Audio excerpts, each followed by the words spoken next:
about labeling from Dr. Bleich. Good morning, everyone. It's really nice to be here. So like Steve, I'm going to try to shorten this a little bit in the interest of time since there was a fire drill this morning. So I have been tasked with talking about the industry response, the sugar industry response to labels and bans on sugar products. And I have nothing to disclose. And I want to start off where Barry left us yesterday, which was saying that there's a lot of reasons why the sugar industry is pushing back hard on labels and bans that are coming towards food and beverage products, because there has been a lot of progress in the last 10 or so years. And so I just want to quickly highlight some of that, and then we'll turn to what the industry is actually doing. And so if we start with the Nutrition Facts Panel, which all of you know very well, so that got updated in the last administration, and we care about that obviously because prior to that it hadn't been updated in decades. It's required for most packaged foods, so it represents about 60,000 manufacturers, over 700,000 UPCs, those black bars on products, and it's about $250 billion in grocery sales. And so changing those labels potentially has an opportunity for impact. And so you've all probably seen this side-by-side comparison, but the points to highlight here is on the left, you have the label that's been around for a very long time. On the right, you have what is coming. We'll talk in a bit about how the implementation date has been pushed back. And so some of the key things to note here are that calories have gotten bigger, and then most relevant to our conversation today and yesterday is that now added sugars are being called out separately from total sugars, and for those added sugars, we know the total percent of daily intake. And so this slide here is just really honing in on what's new and what's different for these new labels. The other thing that's happened, which is particularly relevant to sugar, is that it is no longer the case that if a beverage, for example, has 1 or 2 servings in it, it now has to be considered as 1 serving. And so when someone gets a 20-ounce bottle of soda and you turn it around, it's not going to say this has 2 servings in it, it's equal to this many calories per serving. It'll give the total number of calories for that whole unit.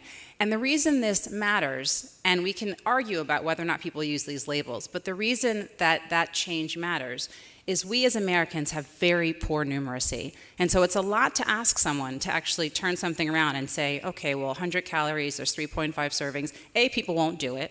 B, they probably won't realize that there are multiple servings. In fact, they may think, oh, it doesn't have a lot of calories, it's just 100 or 150. So it's these little guides and nudges that are really designed to help consumers make better choices. Now, there is a lot that you've heard about over the past day and a half that's been happening around bans or labels on sugar. And so I just want to briefly highlight some of those before turning over to what the industry is doing. And so there's been a pretty vigorous debate around front-of-pack labels. So back in 2010, the then-named Institute of Medicine provided recommendations for front-of-pack. And that is basically something that's going to sit on the front of a bag of chips or a box of cereal. And at that time, sugar was not included. So what the IOM did include at the time were calories, saturated fat, trans fat, and sodium.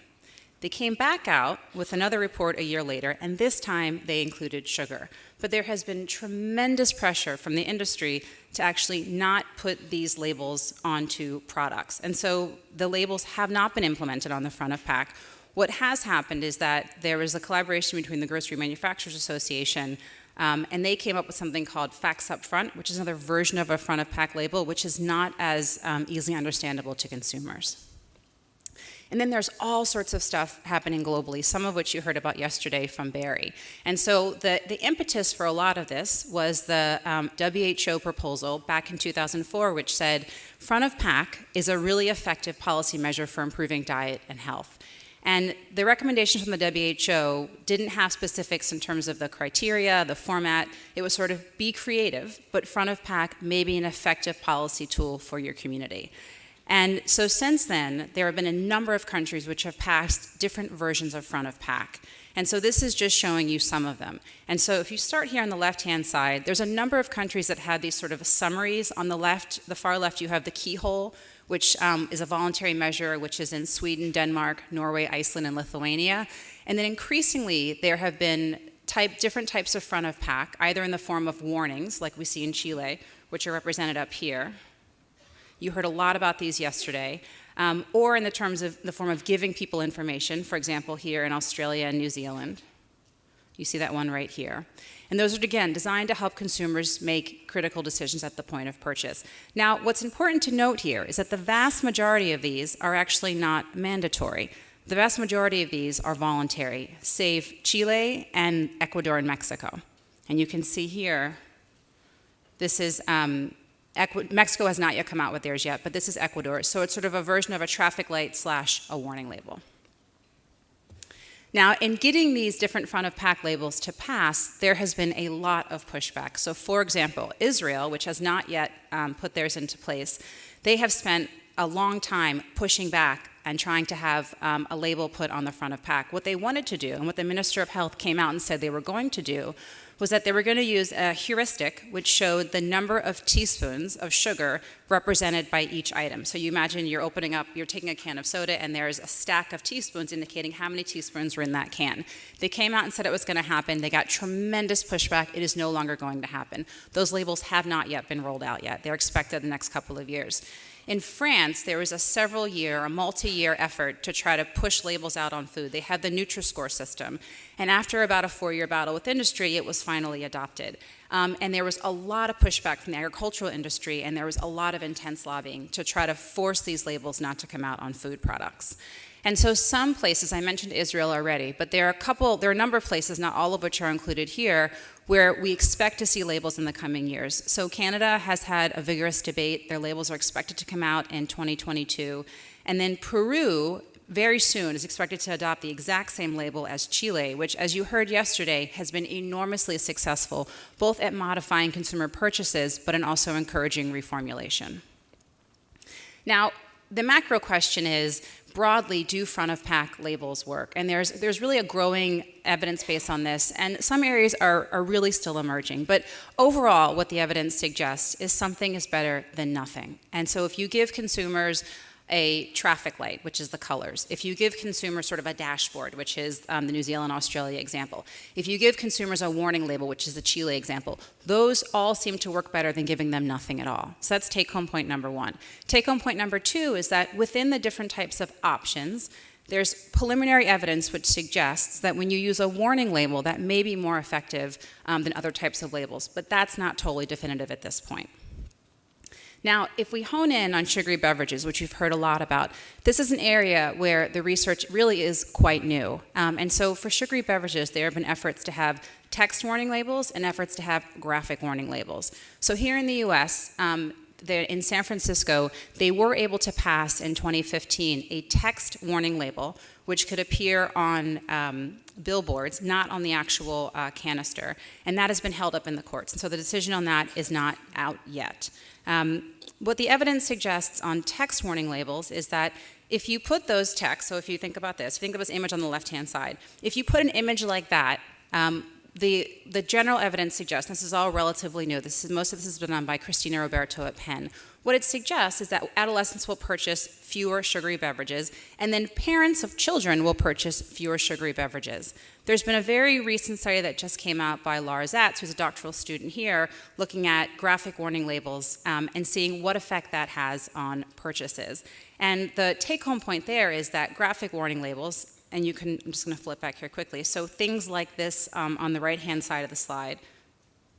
So if you have an image with dental caries and poor tooth decay, what the evidence there shows is that it appears to be associated with decreases in purchases of sugary beverages, decreases in the calories from sugary beverages, and increases in water. But this research is still pretty preliminary, and there's a lot of work left to be done in this area. And then interestingly, not that long ago, France came out and they said, no more refills allowed in the entire country. And so what that meant is that if you were a school, if you were a holiday camp, if you were a fast food chain, that people in those establishments were no longer allowed to have refills. So then how did restaurants and food retailers respond? So IKEA, which has a pretty large footprint around France, they just pulled out all of their refill machines. Five Guys, which is a burger restaurant here in the States, had just made entry into France. And so what they did is they actually put a microchip on customer cups, and so you could only fill your cup up one time. And that's how they sort of dealt with it there. And this ban reminds me of the portion cap ban that was attempted in New York City but was unsuccessful. And so it's examples like these, which will have to be rigorously evaluated, but I think provide a lot of evidence that there's a lot of energy being put into how do we help consumers drink fewer sugary beverages, eat less added sugar, because bottom line is we're not good at self-regulating ourselves so well. And so I think we're going to increasingly see more interesting policies, but to move these forward, you've got to have an evidence base which says, does it work or does it not work? And then to Steve's earlier point, how does it rank against other possible options? So let's turn now and think about how has the industry responded to these various attempts. And I'm going to sort of use different policy approaches to illustrate different tactics that are very commonly used.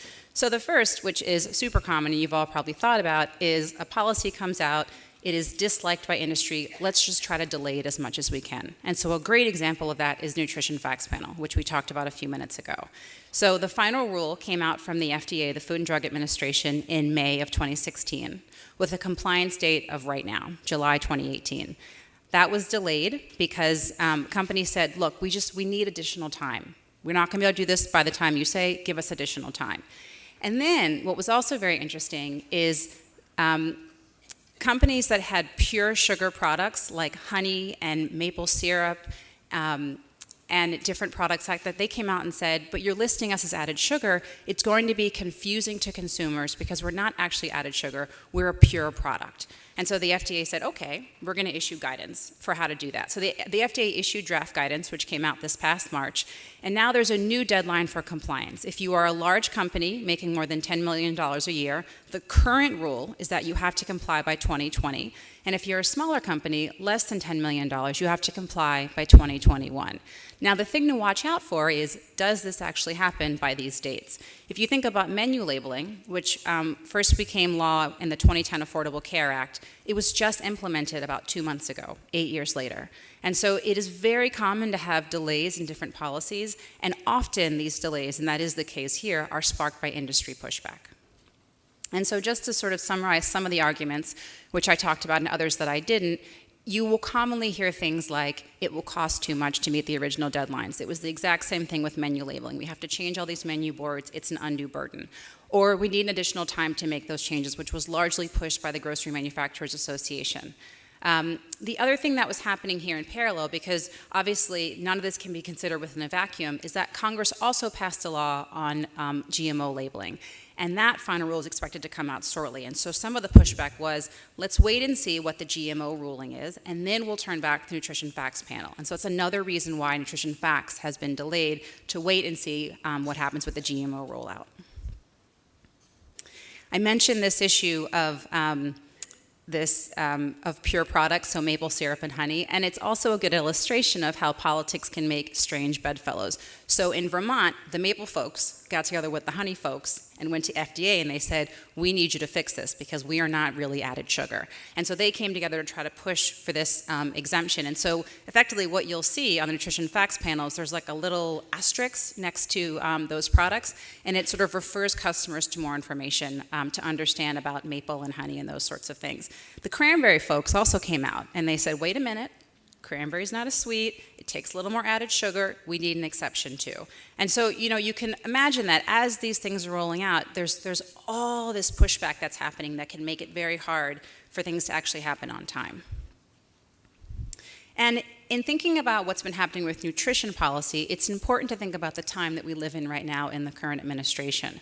And so one of the things that very strongly characterizes this administration is that it is very pro-small government. And so one of the hallmarks is that this administration really embraces regulatory rollbacks and delays. And so during his first month in office, one of the things that President Trump said is that he wanted to roll back 2 regulations for every new one that was introduced. And one of the things that we've seen is that Republicans in Congress have used the very rarely leveraged 1996 Congressional Review Act to eliminate more than a dozen rules that were put in place by the Obama administration.